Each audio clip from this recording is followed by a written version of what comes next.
What's up, guys? In this video we're going to go over how to set up a pretty standard CT side default on Inferno. So the standard setup is 3A 2B. You can only it's fine to have just two players on B because there's only one way to enter B. This is like just the single way to enter unless they do a split if you lose arches. We'll talk about that a little bit later. But the most important thing on this map, no matter if you're on CT side or T side, is having banana control. If you have banana control and you focus on taking banana control early with some nades like that smoke that's deep, a molly like this, or a molly like so, if you can create like a molly pinch like this, have that smoke deep, have a molly that clears out left and right here, then you can have full banana control and you can leave one player on B holding banana, maybe with an op at an angle like this. So what's cool about if you have that set up where it's 4A, 1B, when you have full banana control, is this player can, oh, I see someone, they can shoot, use utility to slow them down, post up again, I saw someone else. You can keep progressively going back, and you can use utility to fight them off. And that gives your other player that was on A an opportunity to run back to you. It takes about 10 seconds to rotate back. 10 seconds is more than enough time if you have a smart player soloing banana, if they have good utility and they know what fallback angles to use. So having 4 on A in that scenario is very, very strong, because if they go A, they're going to run into 4 players and you're going to win most of those rounds, right? So that's why getting banana control on CT side early is very useful, using those nades that I just showed you. If you don't get banana control early, you want to play to where you slow them down right here at the choke point. Having someone at CT holding a smoke right here and just ready for when this drops, when that drops, throw a CT smoke, and then they're going to be stuck behind that. And you can push out and reposition on the site now. And then maybe while that smoke's still up, throw a nade like this.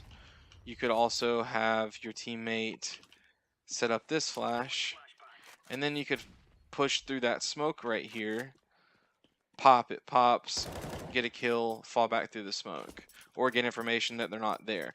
What's good about playing CT is it's really easy to throw a good smoke like so, and if A starts getting a lot of pressure, you can rotate quickly to the A site and not have to worry about crossing through banana. Like if I'm on site and I need to rotate to A, I don't have to worry about crossing through all here and getting killed by a T lurker.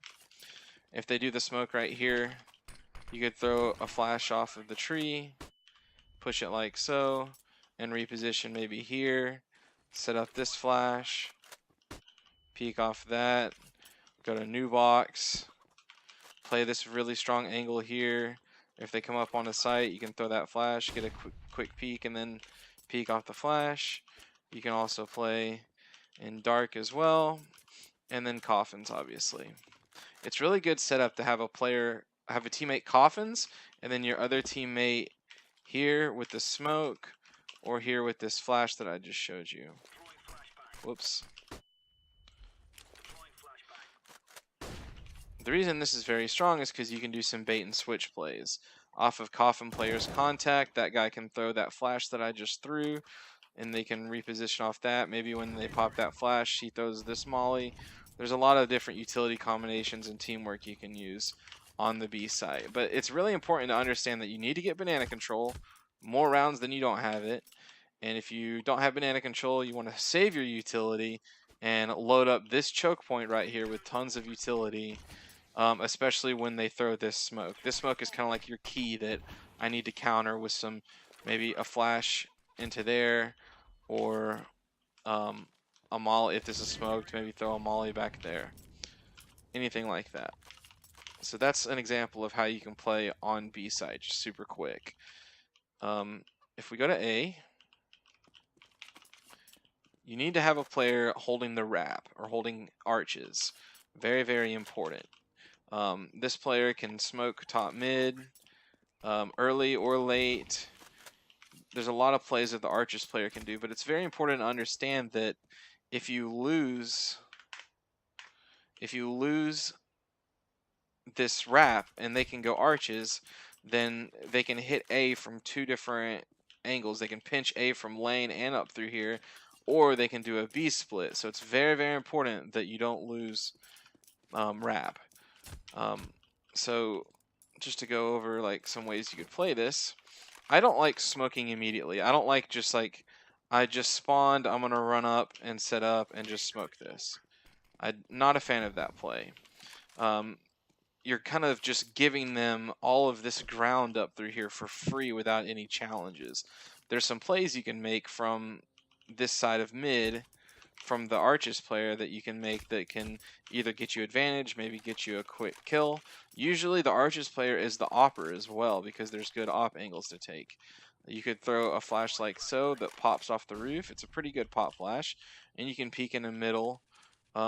Be aware that peeking all the way over to here is pretty risky because there could be an enemy opper back there.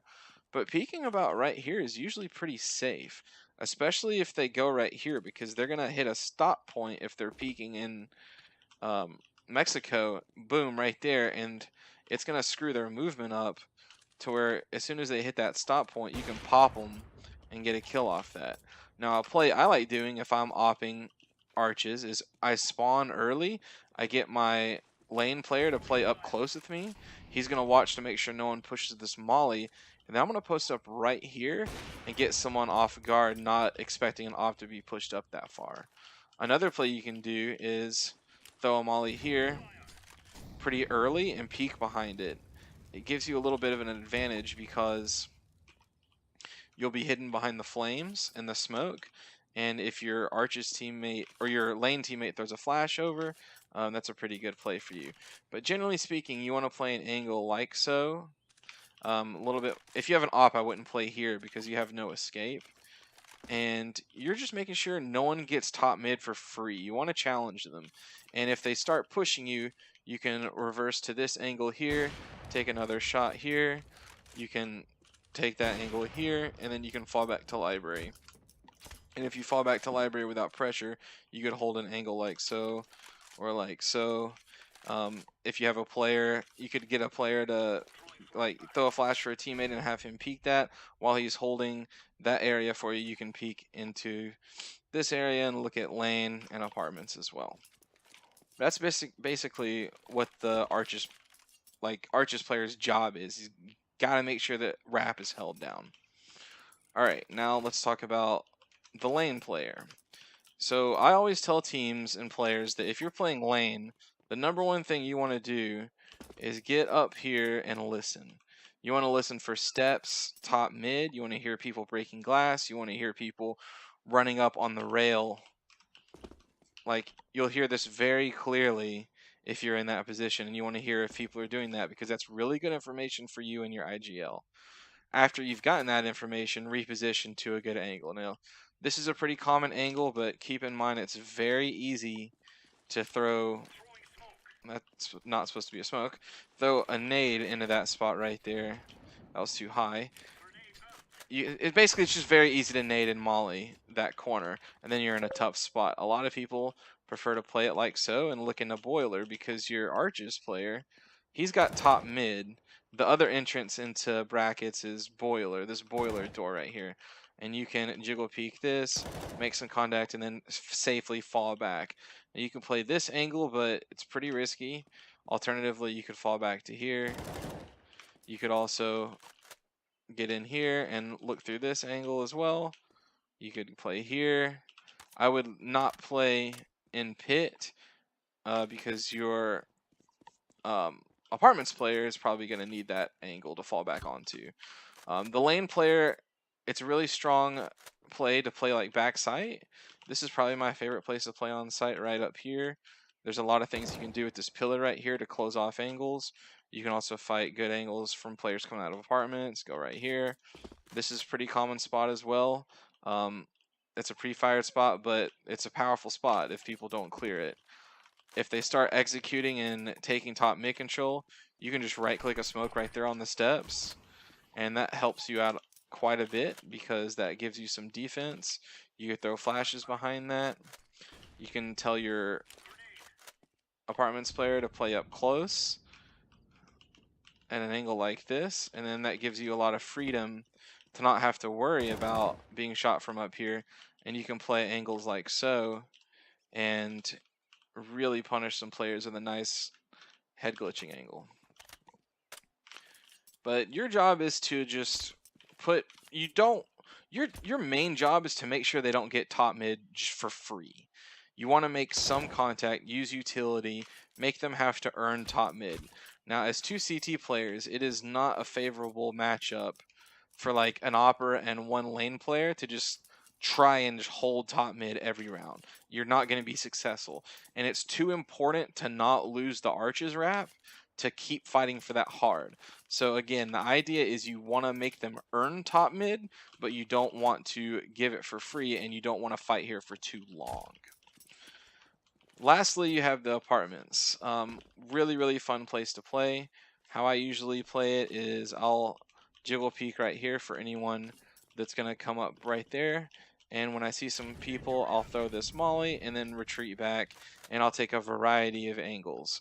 Now, I like this angle a lot. This is a really good angle because as soon as they come out of apartments, they're exposed to a variety of angles that they can be shot from. This is a huge junction for them to have to go through. It's impossible to perfectly clear out all these angles. So that's why this angle is really, really good. Now, playing up here is also nice because you can easily throw this smoke right here and smoke this off, and then help out your lane player a little bit from that angle. You can also play in pit and take angles like so. But your number one job is to make sure no one gets out of apartments for free. That's the lane you're covering. You have someone, unless your teammate dies, you have someone covering lane for you. So apartments is your number one priority. You can also get up onto this bicycle and play some angles as well. You can throw a flash off this door and peek lane with that. When they start executing sight, you can right click a smoke right there, and that's going to put out any mollies where they try to molly you out, and you can find some new angles to play around the smoke as well. Something else you can do that I learned from Electronic is you can play here, fight some people. If they start executing sight, you can switch to your flash, bounce it off there, and if you time it correctly, which I didn't just then, this is a pretty hard flash to do, but it can pop where it doesn't blind you. But it's probably pretty risky to just stare at it. Maybe you want to do something like that. But that's a pretty cool flash that I learned from a demo of his. And the apartments player can also watch apartments from graveyard as well. That's basically the setup you want to have on CT side. Now, there's 3 phases of the CT setup. There's aggressive setup, and that's going to be where your apartments player is going to be up here, and you're going to want your boiler or lane player to help out with anyone that could push out in a bedroom. Push out from bedroom, basically. And then this player is going to not play an aggressive position here, or he's going to take an off angle up here. That's like your forward aggressive position on Inferno. Then you would fall back to standard positions, which I just showed you. Like, this would be like a standard position. Oh boy. This would be like the standard position for the apartments player, and in pit would be like his fallback position. This would be the standard position for the lane player, and let's say this is his fallback position up here. So that's kind of how you want to arrange it with your team. Now, aggressive banana is highly recommended, and you should be trying to get banana control every round. Like I said, use utility, get banana control. You can have one A player at the beginning of the round come B and throw some utility to help you. You could have him throw this smoke, which I go right here and then line it up here, and then a flash like so. Pretty basic flash, but that smokes half banana and gets a good pot flash for anyone in banana. That's going to help you guys get banana control. When this smoke is starting to fade, you could have someone throw the deep smoke, someone throw a logs molly, and then when this fades, you could clear this out and then rotate your player from B over to the A site and play for A, 1B. that just about covers it, guys. Pretty quick video on how to set up the default on Inferno. If you have any questions, please leave them in the comments, and I'll be more than happy to answer your questions. Thank you for watching. Please remember to like and subscribe if you enjoy the content.